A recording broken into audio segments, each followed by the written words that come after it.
Hello and welcome back. स्वागत है आप सभी का आपके खूबसूरत से यूट्यूब चैनल प्रम्स एजुकेशन में। दोस्तों आज के इस वीडियो में लोग पढ़ने वाले हैं क्लास 10th बायोलॉजी के चैप्टर नंबर 1 जैव प्रक्रम के वीवीआई ऑब्जेक्टिव क्वेश्चन को। जी हाँ दोस्तों, आज के इस वीडियो में उन सारे ऑब्जेक्टिव को आपको बताएंगे जो कि यहाँ पे एग्जामिनेशन में बहुत बार पूछे जाते हैं और पूछे जा चुके हैं, जो कि यहाँ पे हाईली चांसेस हैं इस बार की भी एग्जामिनेशन में पूछे जाने के। तो आप लोग इस वीडियो में एंड तक बने रहिएगा अगर आप लोग एग्जामिनेशन में आने वाले इस चैप्टर से एक भी ऑब्जेक्टिव मिस नहीं करना चाहते हैं तो चलिए बिना टाइम को वेस्ट किए इस खूबसूरत से वीडियो को स्टार्ट करते हैं। लेकिन उससे पहले वीडियो को लाइक नहीं करते, वीडियो को एक लाइक जरूर कर दें। तो चलिए चलते हैं पहले क्वेश्चन की तरफ।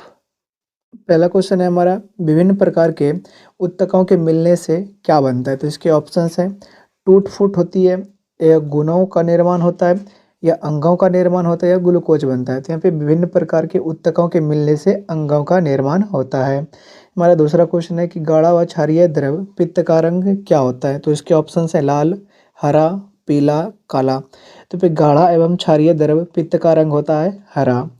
और हमारा तीसरा क्वेश्चन है, क्विनोन के फलस्वरूप कितने एटीएम का निर्माण होता है। तो इसके ऑप्शंस हैं यहाँ पे 36, 2, 15 या 4। तो इसका राइट आंसर हमारा क्या हो जाएगा 2, यानी कि क्विनोन के फलस्वरूप यहाँ पे 2 एटीएम का निर्माण होता है। हमारा चौथा क्वेश्चन है कि कृत्रिम वृक्क अपशिष्ट उत्पादों को रुधिर से अपोहन द्वारा पृथक करता है। तो इसके ऑप्शंस हैं नाइट्रोजन, कार्बन, ऑक्सीजन या क्लोरीन। तो यहाँ पे 4 का सही आंसर क्या हो जाएगा नाइट्रोजन। पांचवा क्वेश्चन है कि मानव में डायलिसिस थैली है। तो मानव में डायलिसिस थैली क्या है। तो इसके ऑप्शंस हैं न्यूरॉन, नेफ्रॉन और यहाँ पे माइट्रोकॉन्ड्रिया और इनमें से कोई नहीं। तो यहाँ पे मानव का डायलिसिस थैली यहाँ पे नेफ्रॉन को यहाँ पे कहा जाता है।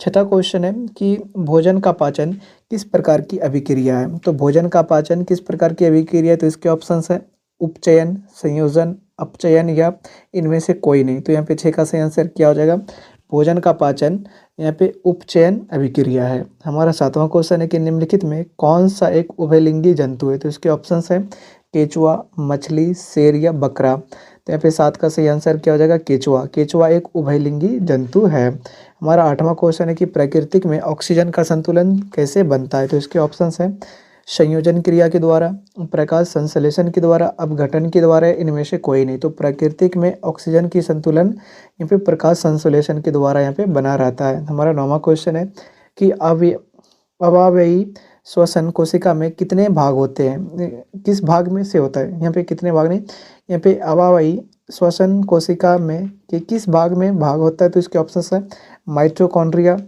कोशिका द्रव्य, हरित लवक या इनमें से कोई नहीं। तो यहाँ पे अवावयी श्वसन कोशिका के वे कोशिका द्रव भाग में यहाँ पे होता है। तो हमारा 10वां क्वेश्चन है कि इनमें से किसके कारण रक्त लाल दिखता है। तो इसके ऑप्शंस है हमारा हीमोग्लोबिन, हिपैरिन, प्रोथ्रोम्बिन या इनमें से कोई नहीं।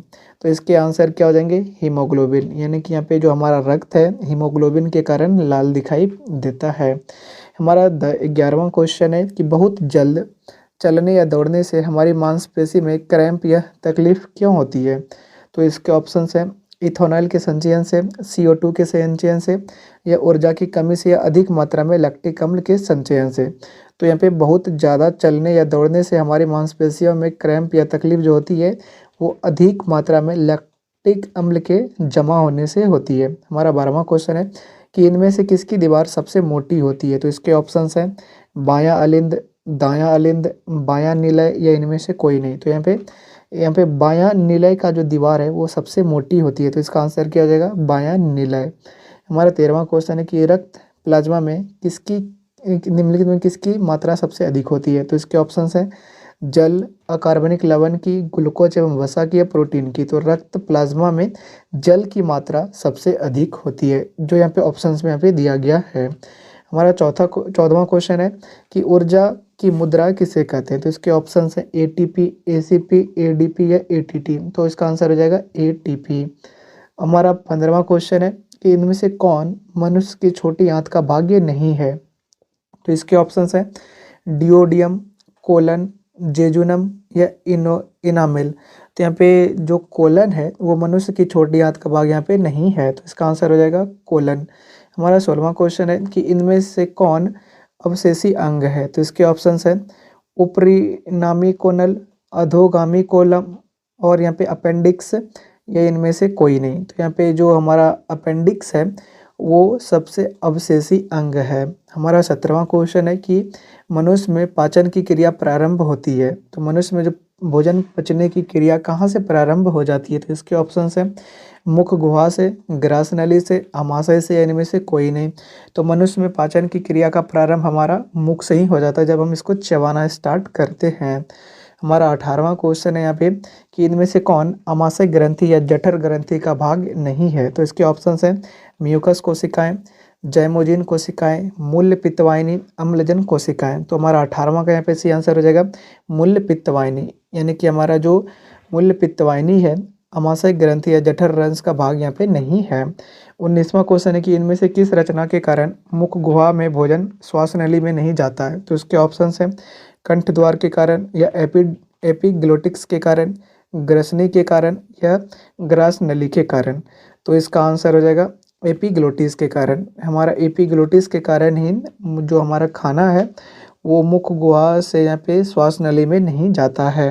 हमारा 20वां क्वेश्चन है यहाँ पे छोटी आंत में भोजन का पाचन पूर्ण रूप से के बाद क्या कहलाता है। तो इसके ऑप्शंस हैं काइल, सक्कस, एंटेरिकस, मल, या इनमें से कोई नहीं। तो यहाँ पे छोटी आंत में भोजन का पाचन पूर्ण होने के बाद उसको हम लोग काइल कहते हैं। हमारा 21वां क्वेश्चन है कि अमीबा में भोजन का पाचन किस अंग में होता है। तो इसके ऑप्शन हैं कूटपाद में, भोजन रसधानी में, केंद्रक में, या उपर्युक्त सभी। तो अमीबा में भोजन का पाचन यहाँ पे भोजन रसधानी में होता है। हमारा 22वां क्वेश्चन है कि कोशिका के किस भाग में सजीवों के सारे गुण विद्यमान रहते हैं। तो इसके ऑप्शंस हैं कोशिका भित्ति में, श्वसन में, कोशिका झिल्ली में, जीव द्रव्य में। तो कोशिका के जिस भाग से यहाँ पे जो होता है वो जीव द्रव्य, यानी कि कोशिका के जीव द्रव्य भाग में सजीवों के सारे गुण यहाँ पे विद्यमान होते हैं। 23वां क्वेश्चन है कि वे सारी क्रियाएं जिनके द्वारा जीवों का अनुरक्षण होता है तो वो कहलाती है। तो इसके ऑप्शंस हैं श्वसन, जैव प्रक्रम, पोषण, या इनमें से कोई नहीं। तो यहाँ पे 23 का आंसर हो जाएगा जैव प्रक्रम, यानी कि जैव प्रक्रम वे सारी क्रियाएं हैं जिनके द्वारा जीवों का अनुरक्षण होता है। 24वां क्वेश्चन है कि निम्नलिखित में कौन स्वपोषी होते हैं। तो इसके ऑप्शन हैं जीवाणु, कवक, या सभी जीव, या सभी हरे पौधे। तो यहाँ पे जो सभी हरे पौधे हैं वो स्वपोषी होते हैं। तो दोस्तों आज के इस वीडियो में यहाँ पे बायोलॉजी के यहाँ पे चैप्टर नंबर 1 जो कि हमारा जैव प्रक्रम पोषण है उसके हम लोग पार्ट 1 के आज के इस वीडियो को बताए, पार्ट 1 जिसमें हमको 24 VBI ऑब्जेक्टिव क्वेश्चन को बताएं। हम इसके पार्ट 2 को भी बताएंगे जिसमें आपको और 25 प्लस ऑब्जेक्टिव को आपको बताने की कोशिश करेंगे। इसीलिए आप लोग हमारे इस चैनल को सब्सक्राइब करें, इस चैनल से जुड़ जाएं। तो मिलेंगे आप लोगों से इसके पार्ट 2 के साथ आगे, तब तक के लिए आप लोगों से यहाँ पे विदा लेते हैं। जय हिंद।